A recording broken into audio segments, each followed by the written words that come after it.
Some places don't stay silent. They wait for the right person to listen.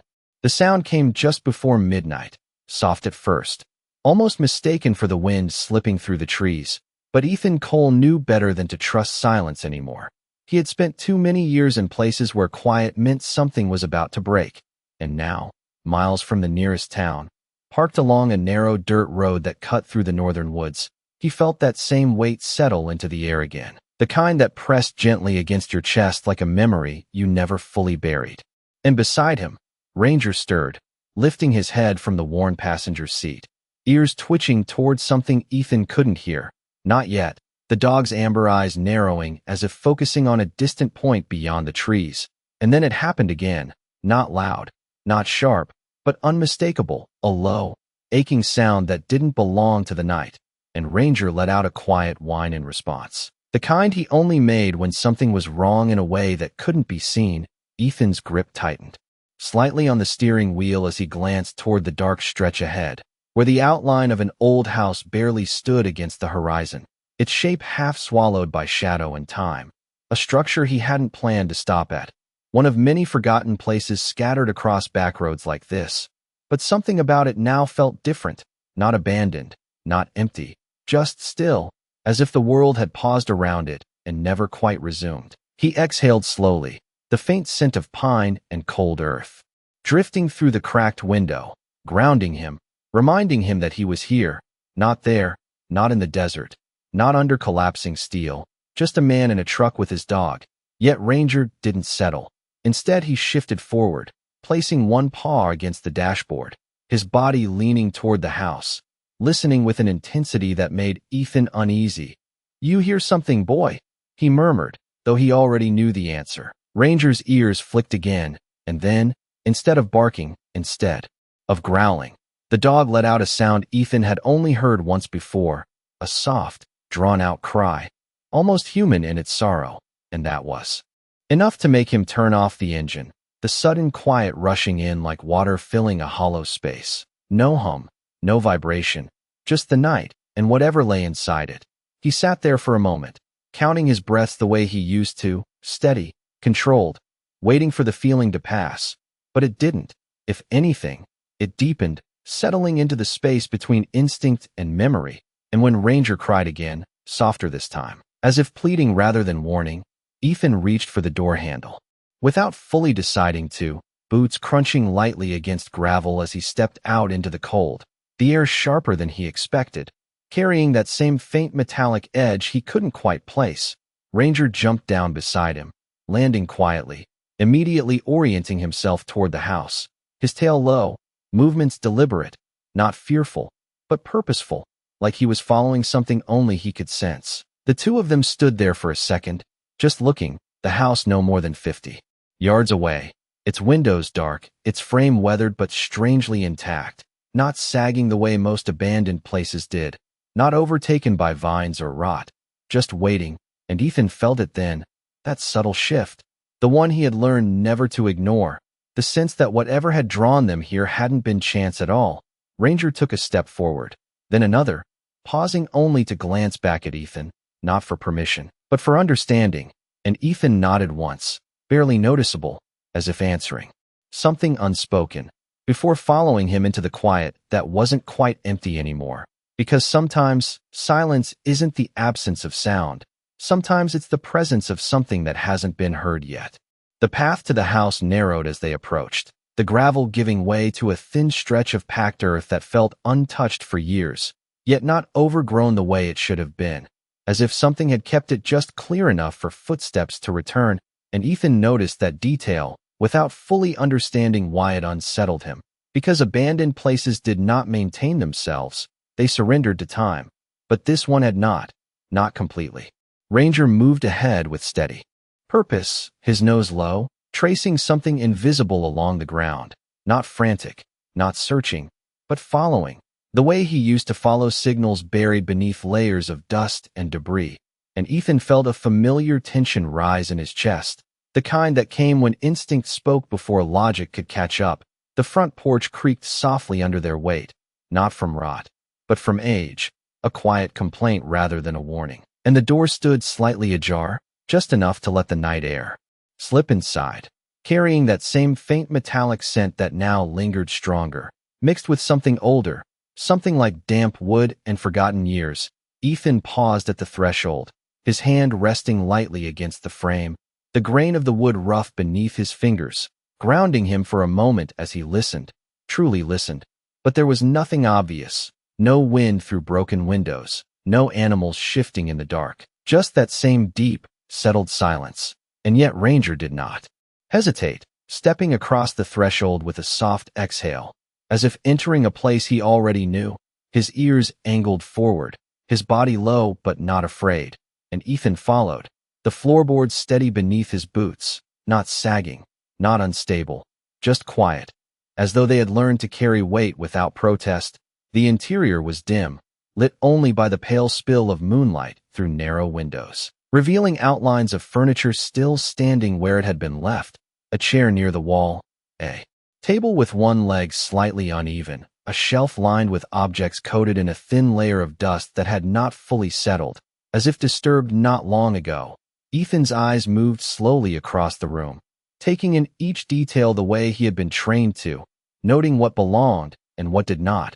And there was something here that did not, something subtle, something that did not match the years this place had supposedly been empty. Ranger stopped near the center of the room, his paws clicking softly against the wood before he lowered his head and inhaled deeply, then lifted it again with a small, strained sound, not quite a whine, not quite a cry, but something in between, and Ethan felt that sound settle somewhere deep inside him, because it was not fear, it was recognition. The dog turned slightly, walking toward the far wall where the shadows gathered thicker, and there he paused, pressing one paw gently against the floor, holding it there as if testing something beneath the surface.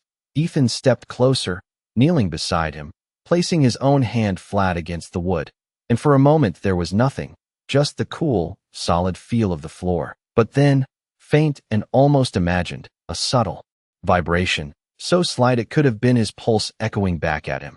Except it was not steady. It came in intervals, spaced just enough to feel deliberate. He held his breath, counting without meaning to, 1, 2, 3, and then again, a soft, distant pulse, like something far below was trying to be felt rather than heard. Ranger's body tensed, not in alarm, but in focus, his ears tilting back slightly as he let out another quiet cry, softer now, almost relieved, and Ethan leaned closer, his palms still pressed to the floor, his mind searching for reason, for explanation, but finding none that fit, because whatever was beneath them was not simply empty space, and whatever had drawn Ranger here was not just a memory of scent or sound. It was something that remained, something that had not left, something that had been waiting in the silence for longer than Ethan could yet understand. And for the first time since stepping out of the truck, he realized that they had not just found this place, they had been led to it. The pulse did not stop once he noticed it. If anything, it became clearer, not louder, but more certain, like a rhythm that had always been there and only now chose to reveal itself. And Ethan kept his hand against the floor, eyes fixed on the worn planks as if they might shift under his touch. But they did not. They remained still, solid, holding their secret with quiet patience. Ranger shifted beside him, lowering his body until his chest nearly touched the wood, his head tilted slightly as he listened, truly listened. And then he did something he had not done since those long nights overseas. He tapped his paw twice, paused, then once more, a pattern, not random, not instinct alone, but learned, remembered, and Ethan felt a chill move through him that had nothing to do with the cold air inside the house, because that pattern was not just behavior, it was communication. He leaned closer, pressing his ear down now, the wood cool against his skin, and there it was again, faint but steady, a sequence, not just a pulse but a spacing, a deliberate interval that carried meaning even if it had been buried by time. His breath slowed as his mind began to catch up, not with fear, but with recognition, because he had heard something like this before, years ago, beneath collapsed structures, through layers of concrete and steel, signals sent by those who could not be seen, only felt, only hoped for. And Ranger let out another low sound, softer now, less like distress and more like acknowledgement, as if whatever lay beneath them had finally been found. Ethan sat back slowly, his eyes scanning the floor with new intent, no longer seeing random boards but looking for differences, for seams, for anything that did not belong. And after a moment he noticed it, a slight shift in the grain, a line too straight to be natural, running just under the edge of the wall, almost hidden in shadow. He moved his hand along it, feeling the subtle dip where one plank met another in a way that was not quite flush, not quite permanent, and he pressed gently, testing. Nothing happened at first, just the same quiet resistance, but Ranger rose suddenly, stepping forward with urgency now, placing both paws on that exact spot, his weight shifting as he leaned into it. And there was a sound, barely audible, a soft click beneath the surface, like something old remembering how to move. Ethan froze for a fraction of a second, then pressed again, firmer this time, and the board gave just slightly, enough to confirm what he already knew. This was not just a floor, it was a cover, a hidden entrance waiting beneath years of stillness. He slid his fingers into the narrow gap that had formed, pulling carefully, the wood resisting at first before lifting with a low, drawn-out creak that seemed louder than it should have been in the silence, revealing a dark space below, not empty, not hollow in the way a simple crawl space would be, but deeper, intentional, a shaft descending into shadow that swallowed the faint light from above. The air that rose from it was different, cooler, carrying that metallic edge stronger now, mixed with something older, something preserved rather than decayed. Ethan held still, listening again, and there it was, clearer now that the barrier was gone. The rhythm continued, steady, patient, as if it had never doubted someone would eventually hear it. Ranger stepped back slightly, his tail low but no longer tense, his ears shifting forward and back as he processed the change.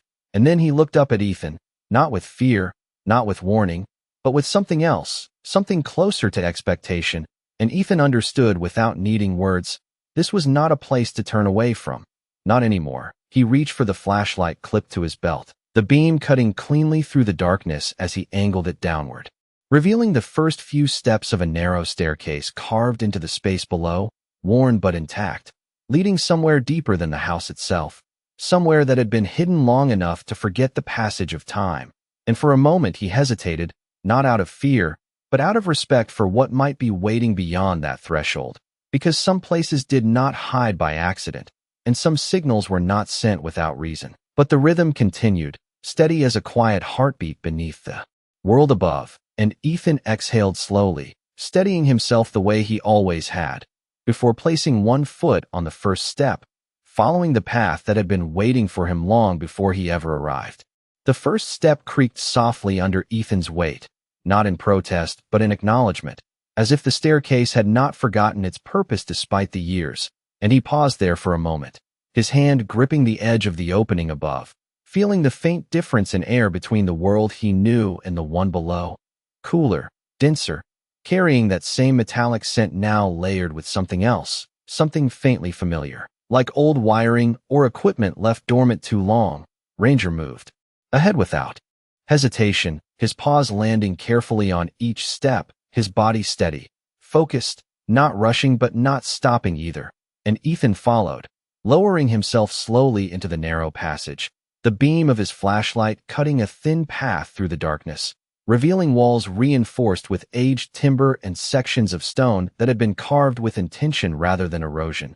This was not a natural hollow. It was built, shaped by hands that had meant for it to last. Each step took them deeper, the light above shrinking until it became nothing more than a faint outline before disappearing entirely, leaving only the quiet hum of the space around them and that steady, distant rhythm that had guided them here. And as they descended, Ethan noticed something else. The air did not feel abandoned.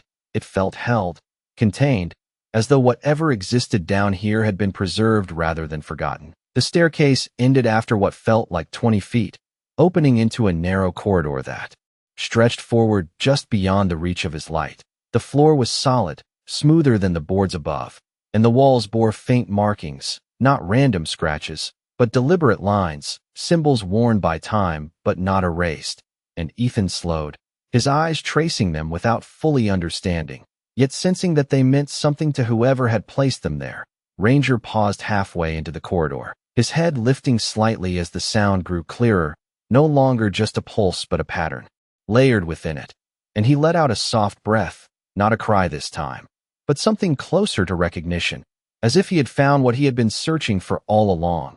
Ethan stepped beside him, angling the flashlight further down the passage, and there, at the far end, something reflected the beam, a faint glint, metallic, unmoving, drawing his focus with quiet insistence. He moved forward slowly, each step measured, his senses sharpening the way they used to in places where every detail mattered. The corridor seemed longer than it should have been, the distance stretching just enough to create a sense of separation from the world above, until finally he reached the end, and the light revealed a small, enclosed room, no larger than 8 feet across, its ceiling low, its walls reinforced with the same careful construction, and in the center stood a structure that did not belong to time alone, a table, solid, functional, and upon it rested a piece of equipment that immediately caught his attention, a radio unit, old but intact, its surface worn yet maintained, wires trailing neatly along the edges, not tangled,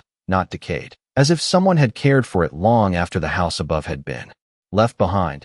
Ethan stepped closer, the beam steady now, and he saw the source of the rhythm, a small indicator light, dim but active, pulsing at steady intervals, not flickering randomly but blinking with purpose. And for a moment he simply stared, his mind working to reconcile what he was seeing, because nothing about this should have been possible, not after so many years, not without power, not without maintenance. Yet here it was, still sending something into the silence, still waiting. Ranger approached the table slowly, his nose hovering just inches from the device before he sat down beside it. Calm now, completely still, his earlier distress replaced with something that looked almost like peace, and Ethan felt that shift as well, the tension easing just slightly, replaced by a quiet understanding that whatever this place had been, whatever it had held, it was not meant to harm, it was meant to be found. He reached out, his hand hovering over the radio, hesitating for a fraction of a second before gently brushing the surface. And the moment his fingers made contact, the rhythm changed, not louder, not faster, but clearer, as if it had been waiting not just to be heard, but to be answered. The change in the rhythm was subtle at first, almost like a breath taken after a long silence, but Ethan felt it immediately through his fingertips, the steady pulse shifting into something more structured, more deliberate, and he slowly withdrew his hand, watching as the small indicator light continued its pattern, now no longer just a signal but a sequence, one that carried intention rather than repetition. His mind moved instinctively, tracing the intervals, the pauses, the spacing between each blink, and for a moment the years seemed to fold back on themselves, bringing him to nights spent listening through static and debris, translating faint patterns into meaning, into hope. And he leaned closer to the radio, his brow tightening slightly as recognition began to form, not fully clear yet, but close enough to stir something deeper. Ranger remained seated beside the table, his posture calm, his breathing slow and even, the earlier urgency gone, as if whatever had drawn him here had already been fulfilled. And Ethan spoke softly, more to himself than to the dog. It is not random, his voice low in the confined space, absorbed by the walls rather than echoed, and he reached toward the side of the radio, brushing away a thin layer of dust to reveal markings etched into the metal casing, small notations, numbers, and faint letters worn by time, but still legible under the beam of his light. He traced them with his finger, feeling the grooves as much as seeing them. And then his gaze shifted to a small notebook resting just to the side, partially tucked beneath a coiled wire, its cover faded but intact, as if it had been placed there with care rather than abandoned. Ethan picked it up slowly, the pages stiff but not brittle, preserved by the cool, dry air of the space. And when he opened it, the first page revealed handwriting, steady and deliberate, not hurried, not desperate, but patient, each line carefully formed as if the act of writing itself had been a way to hold on to something that refused to fade. He scanned the words, his eyes moving gradually, absorbing fragments that spoke of days measured not by sunlight but by signals, by attempts, by waiting, and one line stood out more than the rest, written slightly darker than the others as if pressed with greater intent. If someone finds this, the signal is still running. Ethan exhaled quietly, his grip on the notebook tightening just slightly, not from tension but from understanding. Because this had not been left behind as a relic. It had been left as a bridge, something meant to carry a message beyond the limits of time. He turned another page, finding diagrams sketched in careful detail, frequency notes, adjustments, attempts to refine whatever transmission had been sent, and it became clear that whoever had been here had not simply used the radio. They had lived by it, depended on it, shaped their days around its quiet pulse. Ranger shifted slightly, resting his head against Ethan's leg, a grounding presence that steadied the weight of what was unfolding, and Ethan looked back at the device. The blinking light now no longer mysterious but purposeful, a signal that had continued long after its sender was gone, or perhaps not gone at all in the way most people meant it. Because something remained here, not a person, not a presence to fear, but an intention, a voice that had refused to be lost, and Ethan reached out again, this time more certain, his fingers adjusting a small dial along the side. The metal cooled beneath his touch, and the moment it moved, even slightly, the pattern shifted once more, aligning into something clearer, something almost recognizable. And Ethan held still, listening not with his ears but with the part of him that had learned to hear what others could not, as the signal began, slowly, patiently, to reveal what it had been trying to say all along. The pattern settled into clarity the moment Ethan adjusted the dial just a fraction more, not with sound, not with any audible transmission, but with the precise spacing of light itself, short pulses followed by longer ones, pauses that carried weight, and he leaned closer, his eyes fixed on the small blinking indicator as his mind translated instinctively, not consciously at first, but through memory, through repetition learned long ago in places where communication had to survive without voices, and the meaning came slowly, letter by letter, not rushed, not desperate, but steady, patient, as if whoever had sent it had known time would not be a limitation. Ethan's breath slowed, matching the rhythm as he followed along, his lips barely moving as the pattern resolved into something unmistakable, a message, not complex, not coded beyond recognition, but simple in the way that mattered most, still here. The words formed quietly in his mind, and he froze for a moment, not out of fear, but out of the weight those two words carried, because they were not a question, not a request, but a statement, something that had been repeated again and again through the years, unchanged, unwavering. Ranger lifted his head slightly, watching Ethan now instead of the radio, his eyes calm, almost expectant, as if he already understood what had taken Ethan time to piece together. And Ethan swallowed slowly, his gaze shifting back to the notebook in his hand, flipping through the pages with more urgency now, each entry revealing fragments of a life lived in isolation yet not in despair, notes about maintaining the signal, about conserving power, about trusting that someone would eventually notice, and then another line, written deeper into the pages, steadier than the rest. If the light still blinks, I am not gone.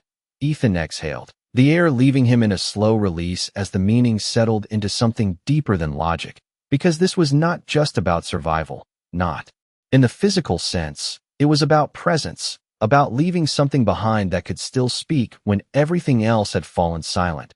He looked back at the radio, the blinking continuing its steady message, unchanged even now.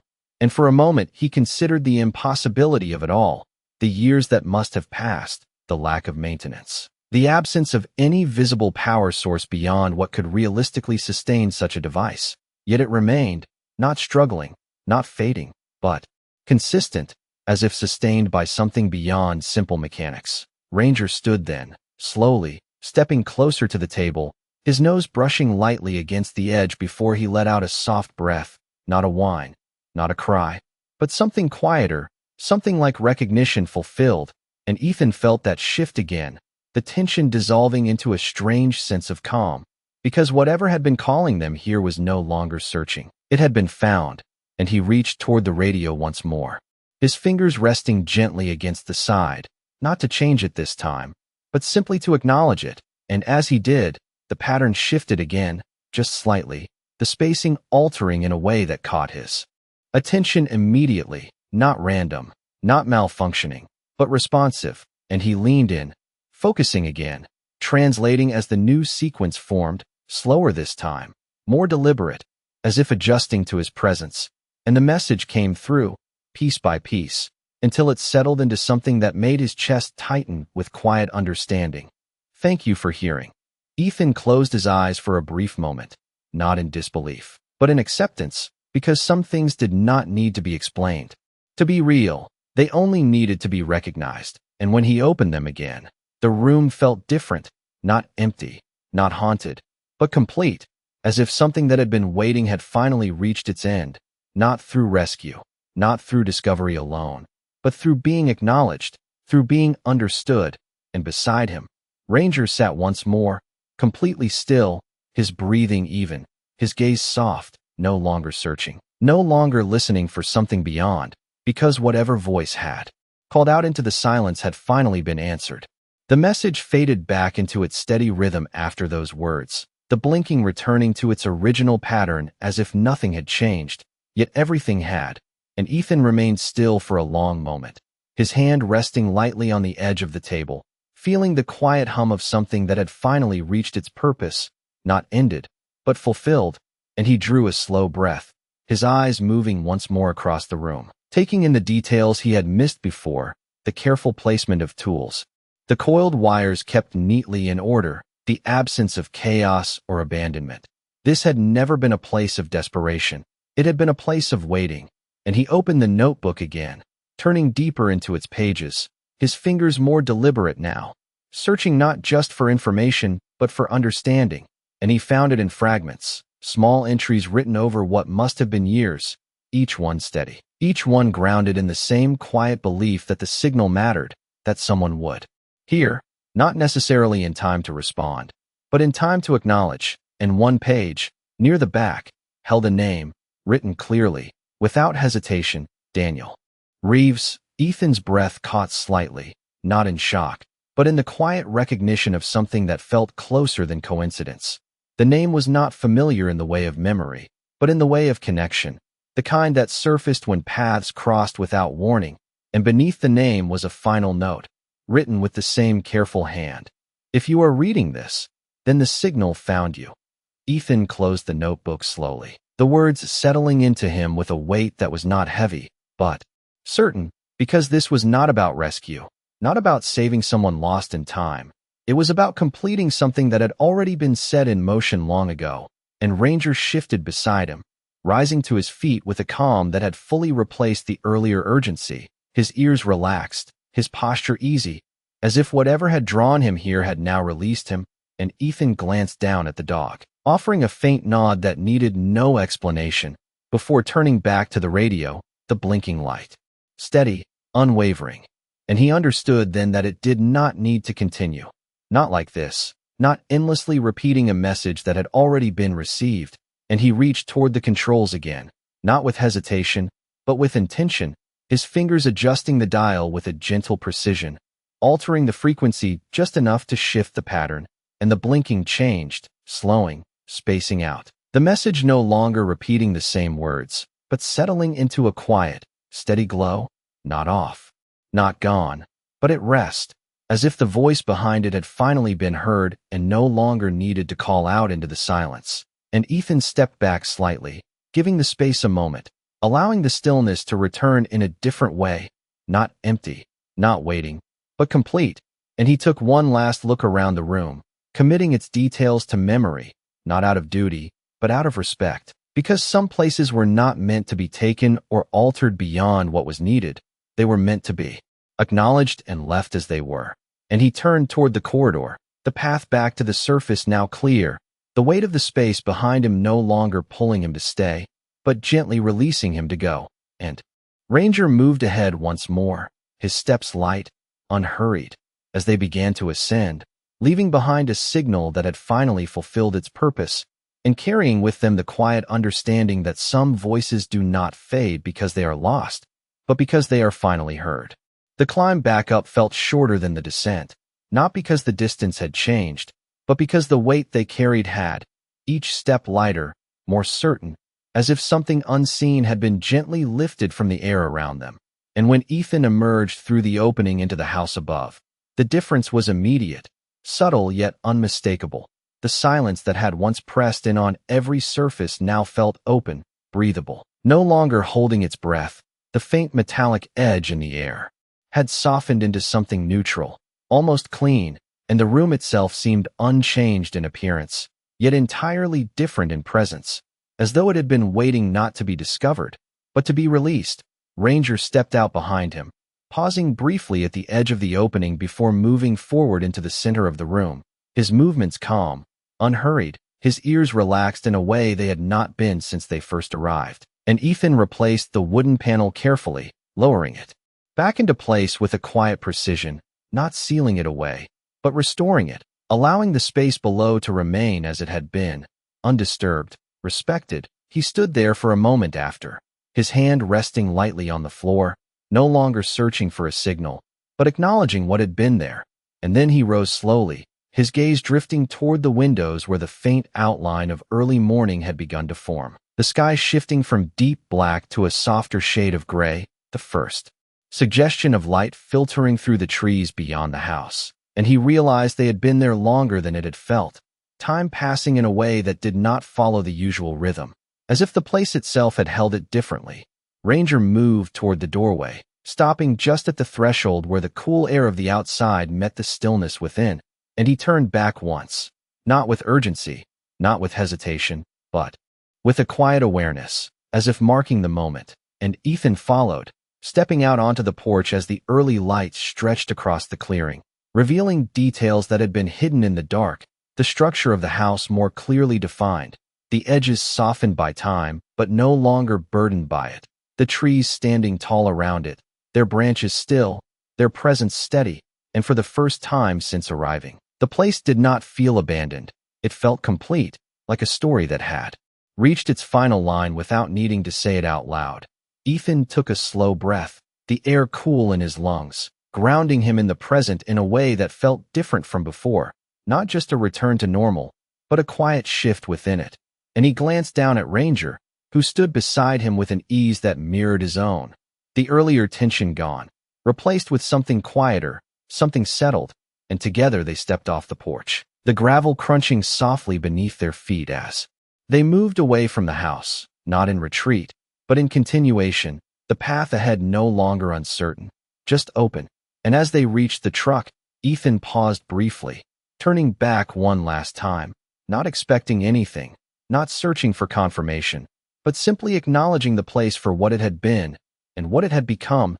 And in that moment, with the light growing stronger and the silence now gentle rather than heavy, he understood that some places are not meant to be changed, only understood, and once they are, they no longer need to call out into the dark, because the message has already found its way home. The road stretched ahead in a long, quiet line as Ethan guided the truck forward, the tires humming softly against the uneven gravel before meeting the smoother asphalt miles beyond, and the forest slowly gave way to open land, the early morning light growing warmer with each passing minute. Yet something of that place remained with him, not as a burden, but as a quiet presence that settled into the spaces he had once tried to keep empty. Ranger rested beside him, his head lowered but his eyes open, watching the horizon with a calm that spoke of something completed, rather than something left behind. And Ethan found himself driving without the usual urgency, not chasing the next place or the next job, but simply moving, allowing the road to unfold without needing to know exactly where it would end. And after a while, he reached a small overlook just off the highway, nothing marked, just a stretch of open ground where the land dipped slightly before rising again in the distance. And he pulled over without thinking too much about it, the engine idling for a moment before he turned it off, letting the silence return, not the heavy silence of before, but something lighter, something that allowed space for thought rather than pressing against it. He stepped out, the cool air brushing against his face as he walked a few feet from the truck, Ranger following close behind, their footsteps quiet against the dry earth. And Ethan reached into his jacket, pulling out the small notebook he had taken with him, not as a possession, but as something that had asked to be carried forward. He opened it slowly, the pages shifting slightly in the morning breeze, and he looked again at the name written inside, Daniel Reeves, the letters steady, unchanged, and for a moment he simply stood there, holding the weight of a life he had never known, yet somehow understood, because the details did not matter as much as the intention behind them, the decision to remain, to keep sending a signal even when no answer came.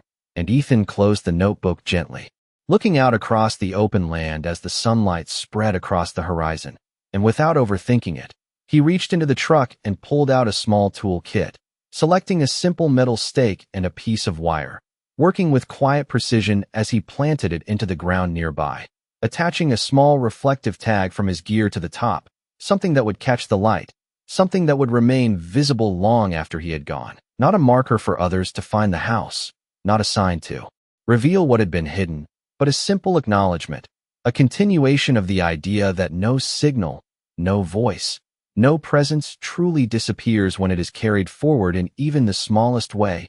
Ranger sat beside him as he finished, his posture relaxed, his gaze steady, and Ethan placed the notebook carefully beneath the base of the marker, protected but not buried, left in a place where time could touch it but not erase it. And he stepped back, taking in the quiet scene, nothing remarkable, nothing that would draw attention, yet it felt complete in a way that did not need recognition. And after a moment, he turned and walked back to the truck, Ranger following without hesitation. And as the engine started again and the road stretched out ahead, Ethan did not look back this time, not because he wanted to forget, but because he no longer needed to remember in the same way. The message had been heard, the signal had reached someone willing to listen, and sometimes that is all a voice ever asks for, not to be saved, not to be answered, but simply to be known. And as the miles passed beneath the tires and the world moved forward in its quiet, steady rhythm, Ethan carried with him something that did not weigh him down, but lifted him in a way he had not expected, a reminder that even in the deepest silence, something can endure, something can wait, and when it is finally found, it does not ask for anything more than to be heard, because perhaps the world remembers those small, quiet signals longer than we ever realize.